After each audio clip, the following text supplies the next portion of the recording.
Alright, hey fellas, so it's been a while, and a lot has happened since my last update.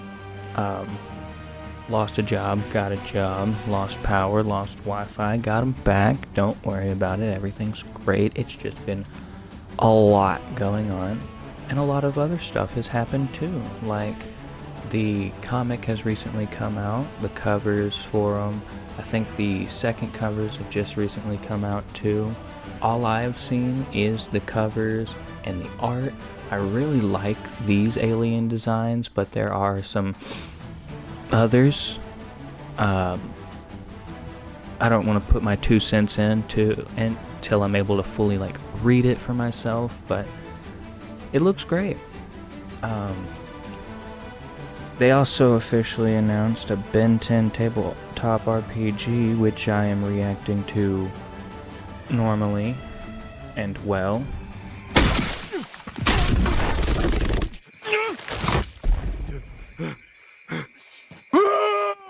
It's going to change the way that I work on my stuff, but I'm not stopping entirely.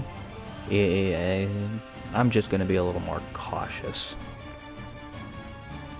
But the real reason y'all are here, back to business, the class system. Before we get into that though, we have one thing I need to go over before we can dig into the real meat of the system. All of the stats are color coded. Red for strength, yellow bio, blue finesse, orange intelligence, gray for presence, and pink for mana.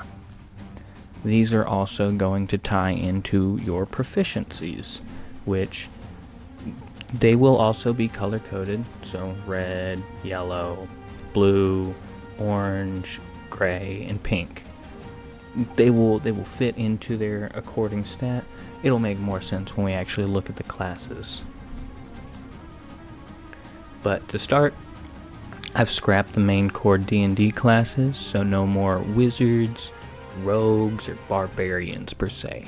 But I've made 30 sci-fi themed classes based on the stats themselves.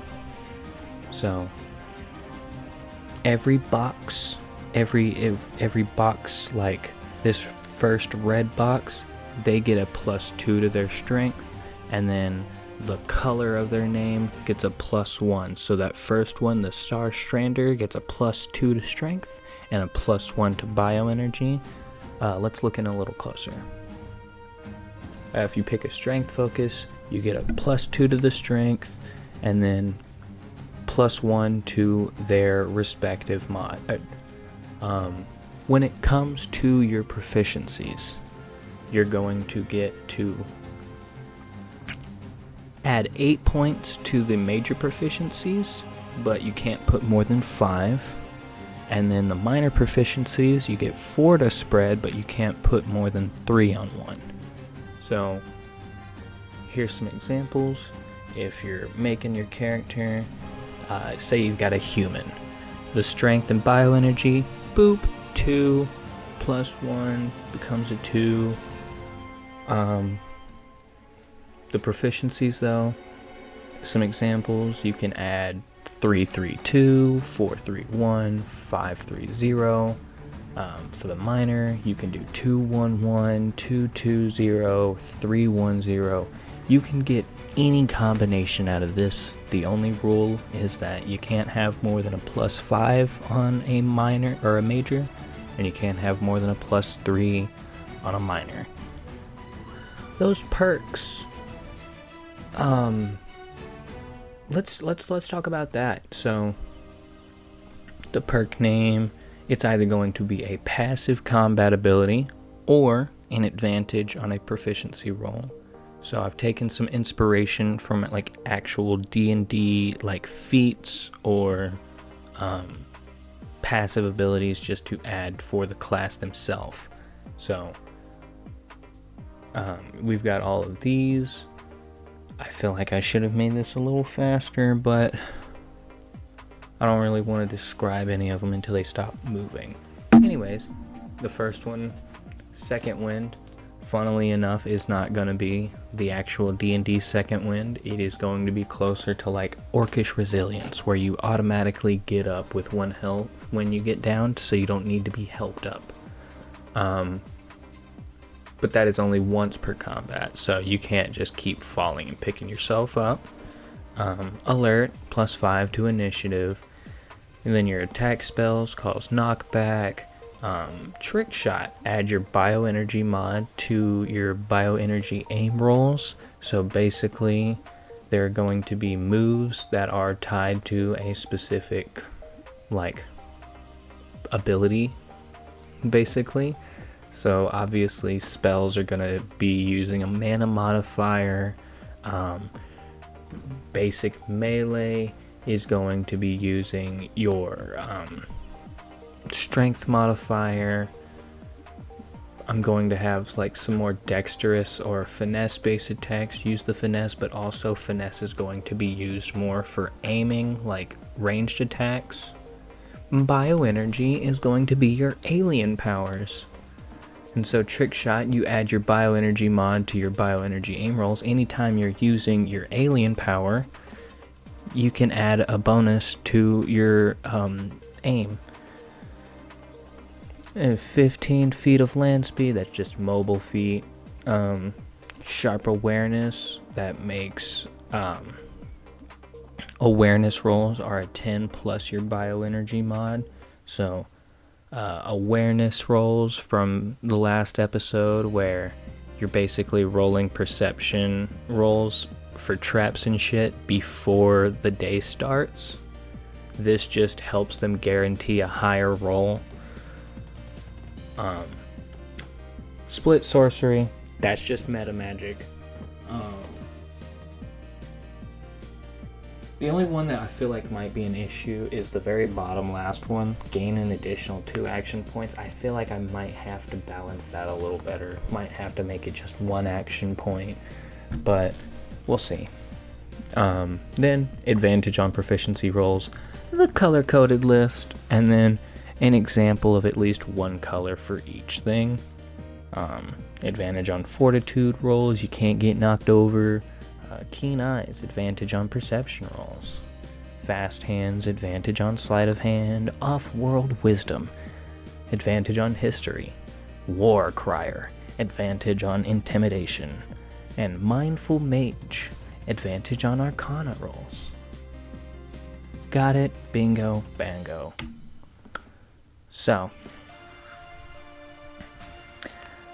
right before making this video, I decided, hey, wouldn't it be funny or a good idea to come up with different example characters to kind of use to describe or explain the idea or build for each class. And y'all are gonna have to hear me out on some of these, but we'll get into them. So, if we get into the first group, we'll take them in order as they appear on here. The strength class. These are going to be your strength focused, and the other abilities are the secondary +1s. So, Hulk, Tai Lung, Batman, the Master Chief, and Kratos. The Hulk, he's bioenergy. He does have his gamma gumption. He does have other gamma related abilities. But when you think of the Hulk, you mostly think of strength. You think of the man who smash. He deserves that strength class. Tai Lung, he is your strength dexterity. He is nimble, quick, agile, but he is mostly like packing a punch. We'll get into it later, but his inverse is going to be another kung fu character, so the dexterity strength, you know? Batman, he's strong, he's good, but also he big brain. He's got a contingency for every situation. And then Master Chief being the charisma, +2 strength. He's wearing a like I don't remember what it is, like a 2-ton suit that can survive re-entry. He's fine. He's a bulk. But charisma, the way that I'm doing my presence mod is less like, ooh, I'm gonna swoon the guard or try and persuade them to let us go, and more just going to be like the presence of your aura. This person has such a strong sense of character that I believe everything they say, or I gotta do what they tell me, or they inspire me, or they intimidate me. And I feel like the Master Chief is at least a couple of those. And then Kratos, he's got that god in him. He's got that dog backwards in him. He does have magic. He is using magic quite often, but he himself is not a caster. I wouldn't really call Kratos a wizard type, but he's basically like an Eldritch Knight. He's your fighter first, and then they also have some magic on the side, maybe. The bioenergy focused fellas, we've got Wolverine, Sonic the Hedgehog, Professor X, Clayface, and Adam Warlock. Wolverine, he is strong, he's a hunky fella, but he is also relying on his biological superpowers a lot more than anything. He's always healing, his claws, he's got enhanced senses like smelling and hearing, I think. Sonic, he's charging up his speed, spin dashing, shit and shenanigans, but he's also dexterity because he's a nimble fella. He's quick, agile, small critter, move fast. Professor X, I feel like I could have gone either way, making him an intelligence-focused bioenergy or bioenergy-focused intelligence, but I feel like he uses his telepathy and telekinesis more than just being known as the big brain guy, which we'll get back to that once we get to the actual intelligence page. And then Clayface, bioenergy charisma, he's a shapeshifter. He uses his powers to facilitate his charisma. He shapeshifts to look pretty, he performs. So think of it like this class would be using your alien powers to impress people or to generally just entertain others. And then, I'm going to be honest, I haven't read much Adam Warlock. I'm not the biggest Adam Warlock. I don't want to say I'm not an Adam Warlock enjoyer, but I'm not an Adam Warlock partaker, per se. But I'm pretty sure he's got, quantum magic or something, and that's magic, and I know he was created in a lab or something, so that's biomagic. Good enough for me. And also, I figured I'd make this mostly a healer class, and I'm pretty sure he's a healer in Rivals, so bazinga. With the dexterity focus ones, Tigress, Spider-Man, Rocket, Star-Lord, and Dante from the Devil May Cry series. Tigress, the inverse of Tai Lung, she is a strong fighter, but she is more nimble. If you were to compare Tai Lung and Tigress, I feel like it makes sense that Tai Lung is the +2 strength +1 dexterity, while Tigress is the +1 strength +2 dexterity. They kind of balance off of each other in that way, you know what I'm saying? And then Spider-Man, he's a little nimble guy. Does whatever a spider can, but that is doing what a spider can. He does rely on his power a little bit, but not too much.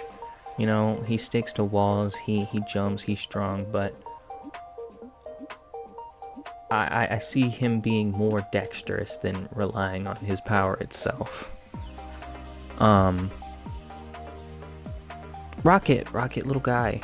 He's, I'm realizing that a lot of my examples for dexterity are just little guys or like nimble ninja-like bad aces, but Rocket Raccoon, he's planetary pilot. This is going to be your designated driver like class if you're playing, like, if you've got a campaign that's taking place on multiple planets. 9 times out of 10 your planetary pilot class will be your designated driver for the party's ship. But you know, he's also a gunsman and smart techie gadget guy. Star-Lord, he's a trickster, he's a little guy, he schmooves around and he's a cocky jackass about it, but these are like using your posing and I don't know, other goober stuff to entertain people. And then Dante from the Devil May Cry series. He's got that Sparta in him, just like Kratos. He's got that inherent magical ability in him, but he is more known for the quick combat and the rapid weapon switching. And editor me, put a clip of me doing a Dante combo and looking cool if you can.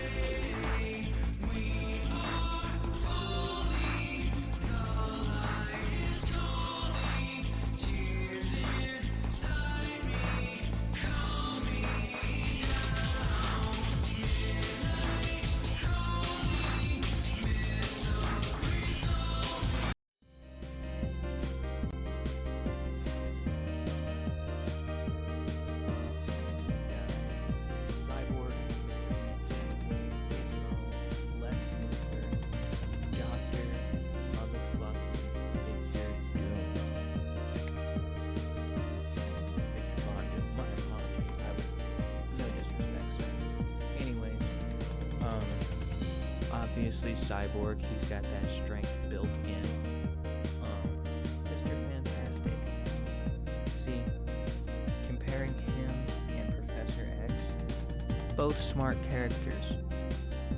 However, I made Reed the example for the +2 intelligence and only +1 power, because I'm sorry, I cannot name a single instance where somebody is asking for help from Reed Richards and it's not something about him being like the smartest guy, or like no one's asking Reed Richards to get something off the top shelf for them. Anytime somebody's going to Reed for help, it's like, hey, we need somebody to like think big, and then he stretches that brain.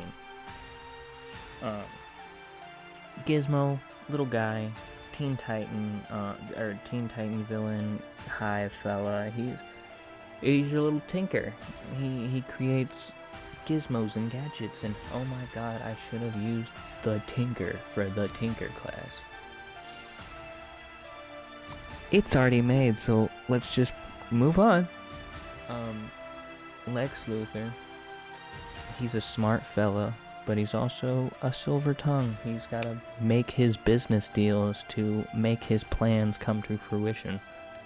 I did think about making him the charisma intelligence, like the other way around, but I feel like he is smarter than he is intelligent, And I hope y'all like the other example that I picked for the charisma-focused intelligence. And then Dr. Victor Von Doom. This man not only mastered science, but used that science to conquer magic as well. He goes to hell every year to whoop Satan's ass just to let him know that he still cares about his mother. That's dope as hell. He is the smartest magic man I know. And then our charisma classes. We've got Captain America, Optimus Prime, Sly Cooper, Saul Goodman, and John Constantine. As I said, these presence or charisma is going to be less about like, ooh, I'm swooning the guard and persuading them to let us go, and more like, wow, this person has such an esteemed character. I gotta believe what they're saying. They inspire me, or they scare me, or like, tell me how many people looked at Optimus Prime as a father figure. Like, phenomenal. I feel like I do gotta explain some of the actual, like, other parts of their stats though. Like Captain America, he's strong, obviously, he's strong. Sly Cooper, he's a thief, he's a little scatter, little dexterous, little nimble fella, sleight of hand. Saul Goodman, he's the inverse of Lex Luthor. He is more charismatic than he is smart. Don't get me wrong, he is still smart, but well, John Constantine, easy. He's magic. He's a jackass. And then Optimus Prime, I'm counting bioenergy because of like their transforming ability. That's their alien gimmick power. And oh my god, I loved in the Transformers 1 movie where they used like half transformations to assist them in combat. It was so smooth. Anyways, the last page, we've got the magic focused fellas, the mana based. And we've got Jotaro Kujo, Raven, Sun Wukong the Monkey King, Gandalf the Grey, and Gandalf the Grey, and Gandalf the White, and Monty Python and the Holy Grail's Black Knight, and Benito Mussolini, and the Blue Meanie, and Cowboy Curtis, and John B. the Genie, Robocop the Terminator, Captain Kirk, and Darth Vader, Lopan, Superman, every single Power Ranger, Bill S. Preston, and Theodore Logan, Spock, the Rock Dog, and then Loki. Jotaro, hear me out on this one, because this one is a specific reference character that I want to make as an NPC in one of my first campaigns that I've been writing alongside my shit. But basically, imagine a Tetraman, and he's got, I don't know if I want to say that he's got the spark or whatever, but at the very least he can use mana constructs.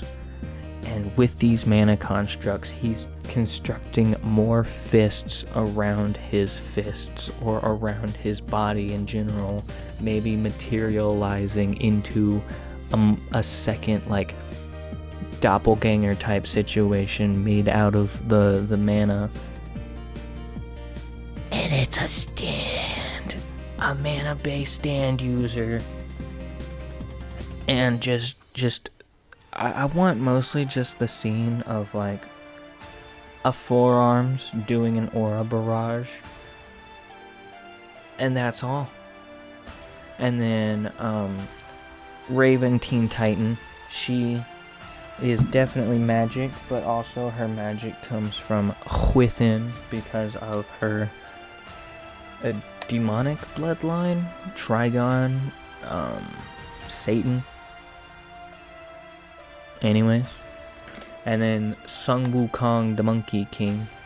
He's doing like tricks on people. He's breaking ankles. He's schmoving around, but he's mostly magic. He is a god. He is a god. A trickster god.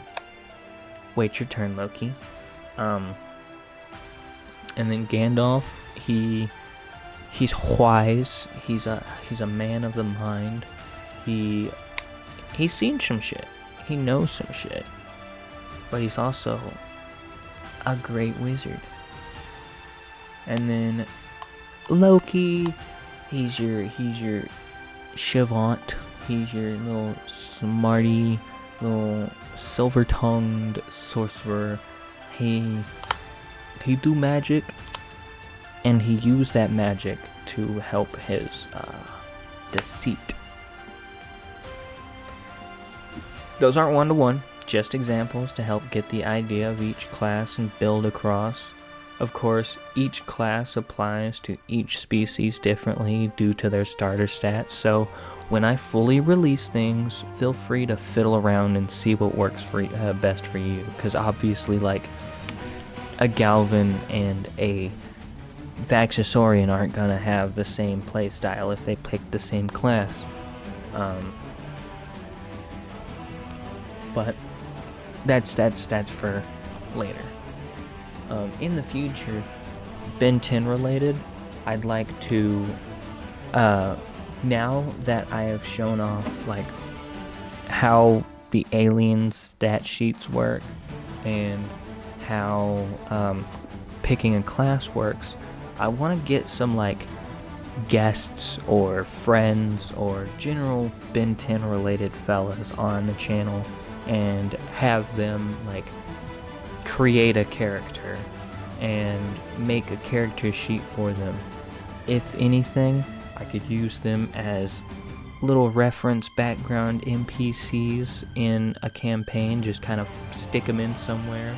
Or, at the very least, if they'd like, I would love to see them take part in a campaign playing as their own characters as well. And then other Ben 10 related things, I've seen people making like their own little Guess Who or Jeopardy, and I've made my own as well, and I want to just fiddle around with that. I do have some other Ben 10 videos on the mind, but those are just like discussion topics and less like specific ideas. But other things, I don't want to just be a Ben 10 guy. I do like other things as much as I love Ben 10. Shocker, the Ben 10 D&D guy likes the D&D game. I've played a lot of Baldur's Gate, but there's still a lot of stuff I haven't seen or a lot of stuff I haven't done. I still haven't touched any of the Origin runs. I haven't played Honor Mode, and I would love to just kind of jump into things, maybe do some gimmick playthroughs, like some challenge runs, or some just weird, funny playthrough ideas. And then, besides the Ben 10 comic, there's also a lot of recent stuff coming out of other properties that I like Steel Ball Run just came out the other day, and we just got a new trailer for Spider-Man Brand New Day, which, oh boy, I am trying my best, I swear, but I do want to make other videos while working on the tabletop situation, hoping that it'll help me get more stuff out and more consistently. So while I'm working on my tabletop stuff, I can be making some easier videos or some little goofy videos and having those come out while I'm still working on the Ben 10 stuff, and just kind of sprinkling it in and keeping everybody updated. But hey, if I ever get an idea while working on something else, you'll see me pop up the little symbol I'm using for the TTRPG, like this, and at the end of that video, I'll have a section discussing the idea, or maybe making a short out of it afterwards. But yeah, that's about it. If you've watched this far, then comment. There was way too many Marvel characters in there. Don't do that. I appreciate it if you watched this far. Please like, share, subscribe, press the little hype button, whatever it is down there. But I appreciate it. If you have a nice day, just join me if you'd like to watch more projects, and that's all.